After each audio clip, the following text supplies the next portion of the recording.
મારા અસ્તિત્વને ઝોકવું આવે ને તો હું ગભરાઈ જાઉં, ઊંઘમાંથી પણ ઊભો થઈ જાઉં અને ઊભા થયા પછી મનમાં વિચારો કરવા લાગું અને મનમાં જે વિચારો કરું ને એ બધું યાદ ન રહે. એટલે રાઠોડ સર હું એક કાગળમાં નિરૂપી લઉં.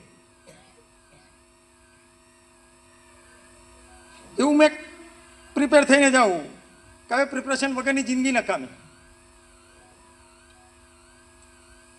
હું ને કિરીટ સર 1991થી આ વ્યવસાયમાં છીએ.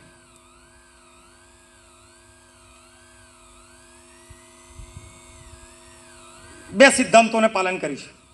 બિલીવ ઇન ટ્રુથ, સત્યમાં જ વિશ્વાસ રાખો, અને બીજી વાત છે કઠોર પરિશ્રમનો કોઈ વિકલ્પ નથી. આ બેથી અમે જીતી શકાય છે એવું સમજુ છું. એની ચર્ચા કરીશ. પણ આજે તમારી સાથે છું એટલે યુવાન કોણ છે જે 18 વર્ષથી ઉપર જાય છે? ના. જે 16 વર્ષનો થયો છે તે? ના. પણ ઇકબાલ એવું કહે છે, પલટના ઝપટના ઝપટ કર પલટના, लहू गरम रखने का यही एक बहाना, परिंदों की दुनिया के परहे से हम शाहीन बनाता नया आशियाना. बाज है ना, बाज એ નીચે કોઈ સાપને કે જીવને દેખે ને તો નીચે આવે, ઉપર આવે, નીચે આવે, ઉપર આવે ને પકડીને ઉપર જાય. પણ પોતાની દુનિયા તો બાજ રાજાની માફક જ જીવે. એને યુવાન કહેવાય. સાહેબ, ગઈકાલે રાત્રે મારી દીકરી સાથે થોડી ચર્ચા થઈ.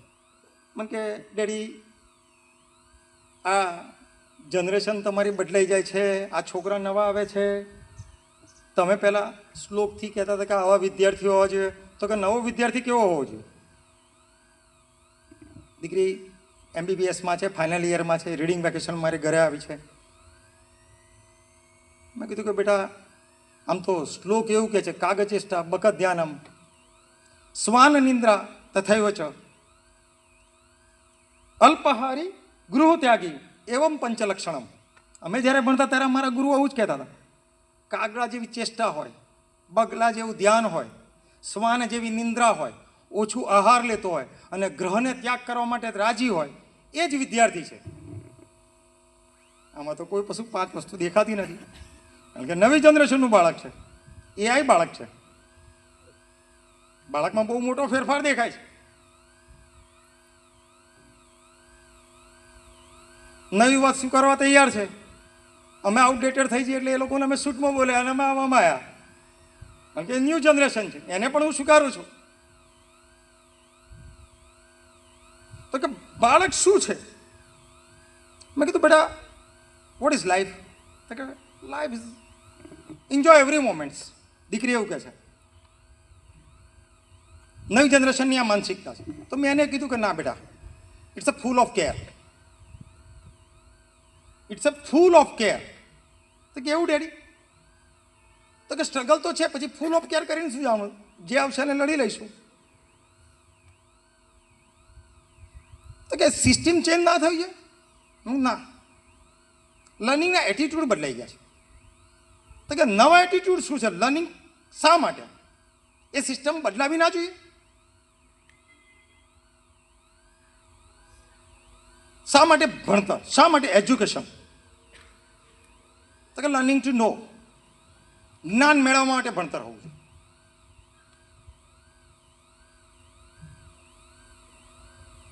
લર્નિંગ ટુ ડુ,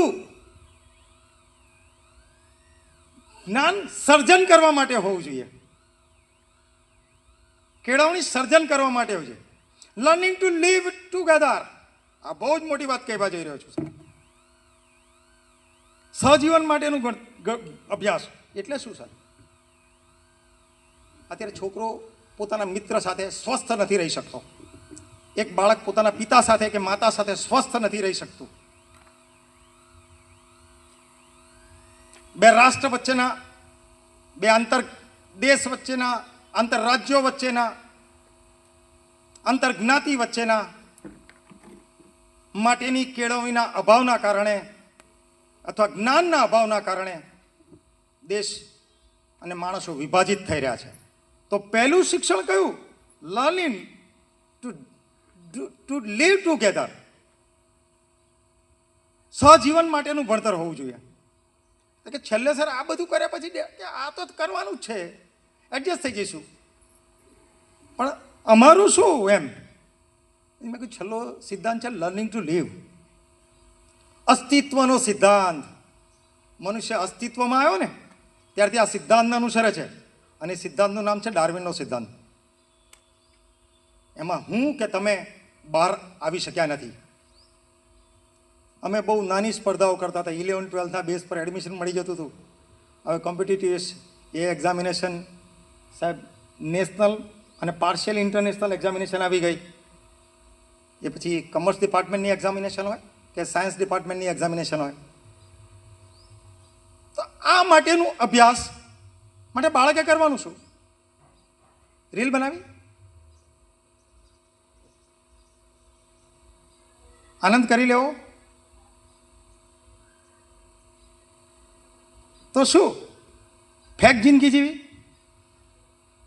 ક્રોપ કરીને એડિટ કરીને જિંદગી જીવી છે કે રિયલ જિંદગી જીવી છે? રીલ લાઈફમાંથી બહાર આવવું પડે. રીલ લાઈફમાંથી બહાર આવવું પડે. રીલ લાઈફમાંથી બહાર કેવી રીતે આવે? તો કે what is the definition of success? દીકરી કહે છે સક્સેસ એટલે શું? સક્સેસ તમે કેવા પેરામીટરમાં કન્સિડર કરો છો? તો મેં કીધું કે બેટા you have to first setting the goals. પહેલાં તમારે તમારો ગોલ સેટ કરવો પડે. અહીં તો છોકરું સાયન્સ કેમ લેવું છે? મારો પડોશીની છોકરી લે છે ને કે મારો છોકરો પડોશીનો છોકરાએ સાયન્સ કર્યું છે એટલે મારે સાયન્સ લેવું છે. એ ગ્રુપ કેમ લેવું છે? પેલો આઈઆઈટીમાં છે એટલે મારે એક ગ્રુપ લેવું છે. તમારે પહેલાં સેટિંગ ગોલ્સ, તમારા ગોલને સેટ કરવો પડે. બીજું પેરામીટર છે stay with surrounding positive peoples. નકારાત્મક માણસોથી દૂર રહેવું જોઈએ. હું ન જ કરી શકું, ખોળખાપણ કરે, સિસ્ટમ એવી છે, રિઝર્વેશનનો પાર્ટ વધારે છે, અમારા ભાગે શું, મારા જેવા નાની પેરીફેરીમાં ડેવલપ કેવી રીતે કરી શકાય, મને આ ફેસિલિટી નથી મળતી.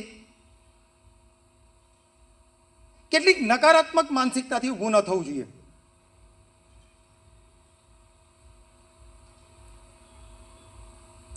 Consistently action the movement. તમારે એક સૂત્રતાથી તમારે એ કાર્ય પાછળ દોડ્યા જ કરવું જોઈએ. મને ખબર છે સાહેબ કે 17-18 કલાક પણ આપણે ભણાવતા હોઈશું. એક જમાનો તો કે 18 કલાક પણ ભણાવતા હતા. એટલે આ પ્રકારનું કાર્ય કરતું રહેવું પડે. અને છેલ્લું don't do slow. Don't do slow. એ મોશનને એવી પકડી રાખો કે એની ફ્રિકવન્સી ઘટવી ના જોઈએ, તો you will get the success. તો કે આટલું કરવાથી સાહેબ સક્સેસ મળે તો તમે તો કેટલા વર્ષોથી કરો છો? સક્સેસના પેરામીટર તમારે જાતે સેટ કરવાના છે. કોરિલેશન છે એની સાથે. બિલીવ ઇન ટ્રુથ, માનું છું એનો એક સંબંધ છે. સત્ય સાથેનો સંબંધ. મને શું આવડે છે, શું નથી આવડતું, હું ક્યાં જઈ શકું છું. મા બાપે પણ ઓવર એક્સપેક્ટ કર્યા વગર